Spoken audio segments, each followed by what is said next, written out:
Assalamualaikum warahmatullahi wabarakatuh. Shalom, Om Swastiastu, Namo Buddhaya, salam kebajikan dan salam sejahtera bagi kita semua.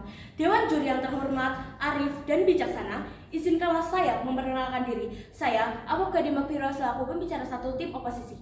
Debat akan saya mulai dalam 3, 2, 1. Saya sangat menolak tegas bahwa Dewan ini akan mewajibkan kandidat politik untuk lulus tes kompetensi politik agar dapat mencalonkan diri. Kami akan menunjukkan bahwa mosi ini tidak dapat diterima karena mempunyai banyak kelemahan dan bertolak belakang dengan keadaan saat ini. Sebelum menyanggah tim pro, izinkanlah kami menegaskan prinsip landasan kami sebagai tim oposisi. Demokrasi tidaklah sempurna, tapi itu merupakan sistem terbaik untuk menjamin kedaulatan dan keadilan warga negara. Dengan menghancurkan hak konstitusional warga negara, itu justru dapat menghancurkan fondasi demokrasi yang sudah diupayakan, sudah dibangun, dan sudah ada sebelumnya itu. Tim Pro telah menyampaikan beberapa argumen. Namun, setelah kami kaji dan kami telaah, argumen itu memiliki banyak kelemahan. Apa saja itu? Yang pertama, tes kompetensi politik bisa mengecek latar belakang. Tes kompetensi ini justru membuang-buang anggaran. Kenapa hal itu terjadi? Karena latar belakang kandidat politik itu sudah ada dan sudah diketahui sebelumnya. Jadi kita tidak perlu mengadakan tes kompetensi politik karena latar belakang itu sudah ada dan tidak perlu lagi dicek-cek. Dan latar belakang itu tentunya sudah jelas dan orang-orang yang menjadi kandidat politik tentunya memiliki latar belakang yang kredibel dan dapat dipercaya.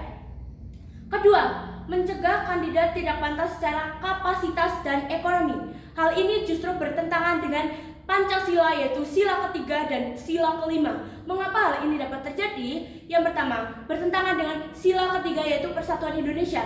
Karena dengan menggolongkan berdasarkan kapasitas dan ekonomi, itu sama saja kita membeda-bedakan kandidat politik tersebut dan kita dapat menghancurkan yang namanya persatuan dan kesatuan yang ada di Indonesia. Yang kedua yaitu bertentangan dengan sila kelima Pancasila, yaitu keadilan sosial bagi seluruh rakyat Indonesia. Mengapa hal ini dapat terjadi? Karena seperti yang sudah saya jelaskan, dengan kita menggolong-golongkan kapasitas dan ekonomi kandidat politik, itu sama saja kita berbuat tidak adil dan itu sangat bertentangan dan tidak boleh kita lakukan. Ketiga, Gen Z apatis dan butuh standar kompetensi. Semuanya kita tahu bahwa apatis muncul karena kurangnya aspirasi, bukan karena kurangnya tes. Gen Z menjadi apatis karena aspirasi mereka kurang didengar, bukan karena mereka ingin adanya sebuah tes yang mewajibkan agar kandidat politik itu dapat mencalonkan diri. Yang keempat, yaitu memberikan standar yang jelas. Dengan adanya tes kompetensi politik, justru standar itu tidaklah jelas. Mengapa hal itu terjadi? Karena tes kompetensi politik itu lebih ke teori, sedangkan kita harus memberikan standar yang jelas seperti kerjanya bagaimana, mereka selama ini rekam jejaknya bagaimana, bukan hanya ditentukan dari teori berdasarkan tes kompetensi politik agar mereka dapat mencalonkan diri. Yang kelima, transparansi hasil tes. Transparansi hasil tes ini juga memiliki kelemahan. Ada 2 poin yang akan saya sampaikan. Yang pertama yaitu transparansi hasil tes ini bisa saja direkayasa. Rekayasa data ini dapat terjadi apabila para petinggi-petinggi negara itu ingin keluarganya mereka masuk ke dalam kandidat politik. Nah, transparansi hasil tes ini juga bisa direkayasa. Yang kedua yaitu berpotensi menjadi alat pencitraan. Transparansi hasil tes ini berpotensi menjadi alat pencitraan. Kenapa hal itu dapat terjadi?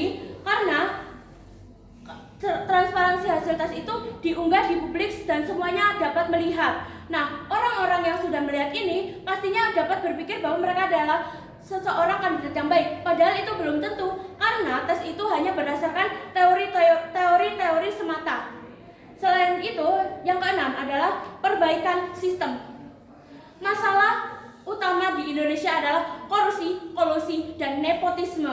Bukan hanya dari hasil tes, karena tes tersebut tak menjamin tanggung jawab seseorang atau tanggung jawab kandidat politik tersebut.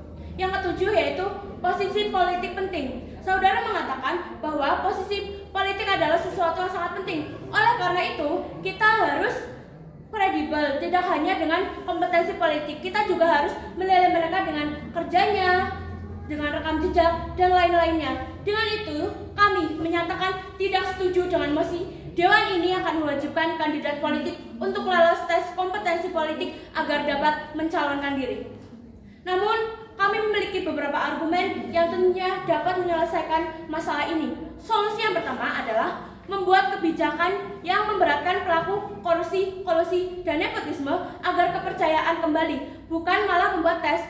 Seperti yang telah saya sampaikan, bahwa tes ini juga dapat membuang-buang anggaran negara. Oleh karena itu, kita harus membuat kebijakan agar memberatkan kolusi, korupsi, dan nepotisme supaya kepercayaan masyarakat itu kembali. Yang kedua, lebih transparan dalam kampanye.